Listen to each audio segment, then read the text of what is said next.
4 days after my mother's funeral, I came home from the pharmacy to find a moving truck in our driveway and my husband directing 2 men carrying a leather sectional into our living room.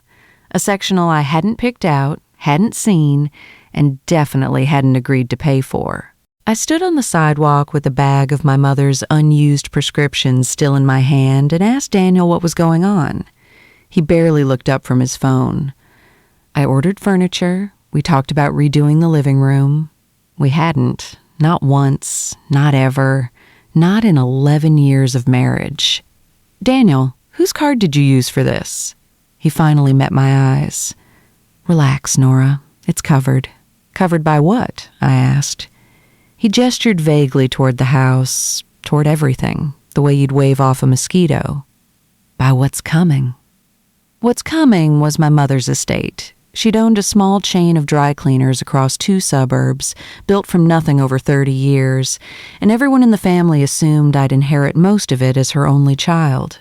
I hadn't confirmed a single number with the estate attorney yet. I hadn't even opened the folder he'd handed me at the reading of the will 3 days earlier. Daniel had, apparently, done his own math. Over the following week, the spending didn't slow. It accelerated. A new truck appeared in the driveway, financed, he explained, against future income. He put a deposit on a country club membership.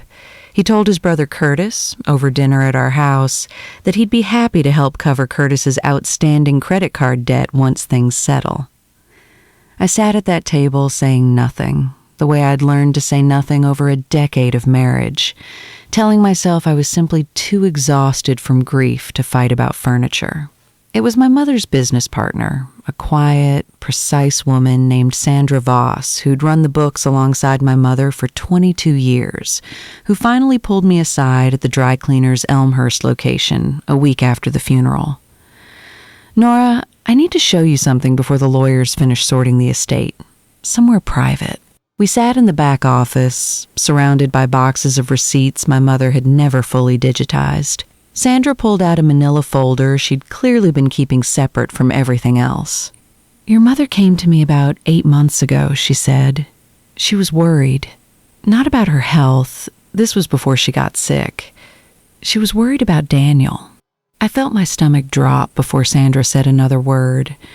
She explained that my mother had overheard Daniel, at a family barbecue the previous summer, talking to his brother about when Nora finally gets the business, discussing it, casually, as though it were a foregone conclusion, as though the business would simply transfer to him through me the moment my mother was gone. My mother hadn't confronted him. Instead, she'd quietly restructured how the company would pass down. Sandra slid the folder toward me. Inside wasn't a trust. My mother, practical to the bone, had never trusted trusts, always said they were for people who don't want to just write things down properly. Instead, she'd done something simpler and, in its own way, more airtight. She'd converted the business into an S corporation 2 years earlier and issued the ownership shares directly to me by name as a private stock transfer, completed and filed with the state a full 18 months before her diagnosis, long before Daniel had ever started talking about when Nora gets the business. The shares were mine outright, personally, never part of any joint marital account, never touched by anything Daniel could claim was ours. There's something else, Sandra said. She pulled out a second document, a simple, notarized letter dated the same week as the stock transfer. My mother's handwriting, small and neat, exactly like her. It explained why she'd done it this way instead of leaving everything in a will that would take months to probate and could theoretically be contested. I don't want Daniel deciding what to do with my life's work before Nora's even had a chance to grieve me, she'd written.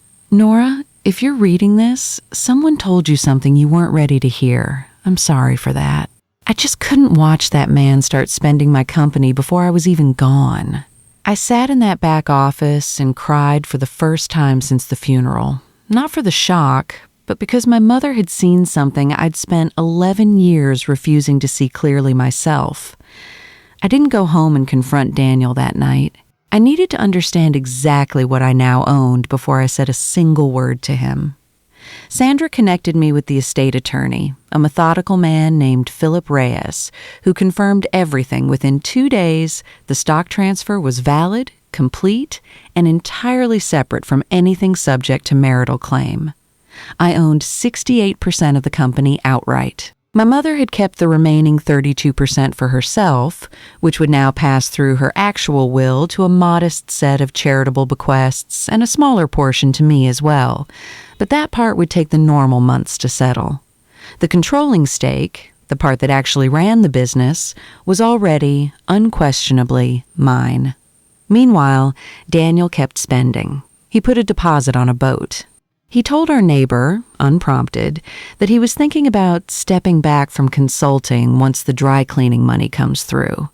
I started keeping my own quiet file, printouts of the credit card statements he'd left open on the shared computer, screenshots of the club membership confirmation, a copy of the boat dealership's deposit receipt.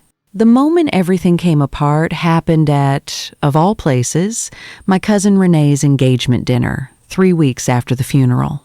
Daniel had a little too much wine and, in front of both sides of my extended family, announced that he and I would be expanding the business together. New locations, maybe franchising, he said, gesturing broadly like a man unveiling a business plan he'd clearly rehearsed.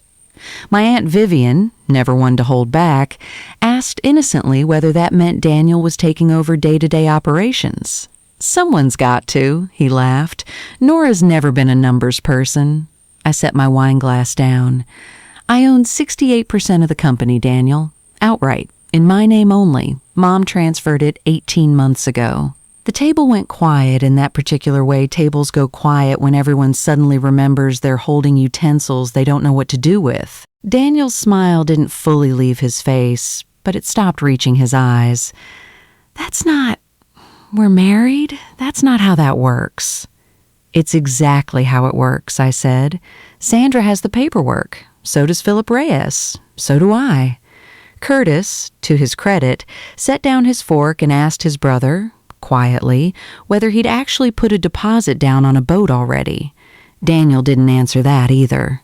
The days after that dinner were quieter than I expected, in the way a house gets quiet right before you realize how loud it's been. I sat Daniel down with the folder Sandra had given me, the letter in my mother's handwriting, the printouts of everything he'd spent in the 3 weeks since the funeral. He tried, at first, to explain it as excitement, as planning ahead, as simply assuming we'd always share everything the way married couples do. I asked him one direct question. Had he ever, at any point, asked me what I actually wanted to do with the business, or with anything he'd already committed us to? He didn't have an answer that survived more than a few seconds of silence. I canceled the boat deposit myself, using the paperwork he'd left on the kitchen counter like a trophy. I called the country club and withdrew the membership application. The furniture, unfortunately, had a strict no-return policy after 14 days, so the sectional stayed. An expensive, unwanted reminder sitting in my living room for the better part of a year. A piece of furniture I eventually just stopped seeing, the way you stop seeing anything you've decided not to fight about anymore. Daniel and I spent 4 months in counseling, trying to understand what exactly had made him so certain my grief would simply hand him control of something my mother had spent 30 years building. He admitted, eventually, that he'd never really seen the business as separate from our marriage. He'd seen my mother's success as a kind of family asset that would eventually flow through me to him, the same uncomplicated way a paycheck flows into a joint account. He hadn't set out, he insisted, to take anything from me maliciously. He'd simply never imagined I might want to run it myself, or that I might not want him running it for me. I believed that. It didn't change what I decided to do with it. I kept the company. I brought Sandra on as an official co-manager, formalizing a role she'd basically already been filling for 2 decades without enough credit. I hired a young operations manager, a woman named Priya, who'd worked her way up from a single register at the Elmhurst store, and gave her a real path toward eventually buying into the ownership structure herself, something my mother had always talked about doing and never quite gotten around to. Daniel and I separated 7 months after the funeral, quietly, without any of the dramatic scenes people expect. He kept the truck, I kept the sectional, which I finally replaced 2 years later with something I actually picked out myself. I still visit the Elmhurst location most Fridays, the way my mother used to, walking the floor, checking in with the staff who'd known me since I was a teenager, folding shirts after school. Sandra says I have my mother's habit of noticing things nobody else bothers to notice. I think what my mother actually left me wasn't the business at all. It was the quiet, deliberate proof, filed 18 months before she ever got sick, that she'd seen exactly who my husband was, long before I let myself see it too. If this story hit home, drop your city or state in the comments. I read every one.